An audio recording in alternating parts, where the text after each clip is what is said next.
اسی طرح بعض اوقات خود انسان بھی بڑی عجب میں مبتلا ہوتا ہے کہ میں کوئی بڑا اچھا آدمی ہوں، یا کوئی بہت ہی ذہین قسم کا، یا بہت ہی برداشت والا، یا اس طرح اور بہت سی صفات اپنے اندر اس کو نظر آ رہے ہوتے ہیں۔ لیکن جب اس پر آزمائش آتی ہے تو اس کو خود اپنا آپ معلوم ہو جاتا ہے کہ میں کس کیٹیگری کا انسان ہوں، میں کس قدر حوصلہ رکھنے والا ہوں، یا کس قدر میں بے حوصلہ ہوں، کتنی صبر ہے میرے اندر، یا کتنا بے صبرہ ہوں،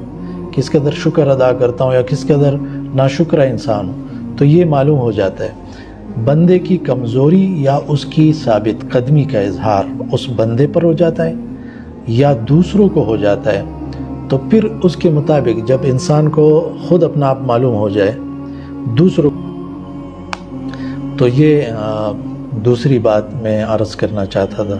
کہ آزمائش اللہ تبارک و تعالی بندے پر لاتا ہے۔ اللہ تعالیٰ کو معلوم ہے کہ بندہ کیسا ہے، لیکن آزمائش سے فائدہ یہ ہو جاتا ہے کہ انسان کو خود اپنا آپ معلوم ہو جاتا ہے۔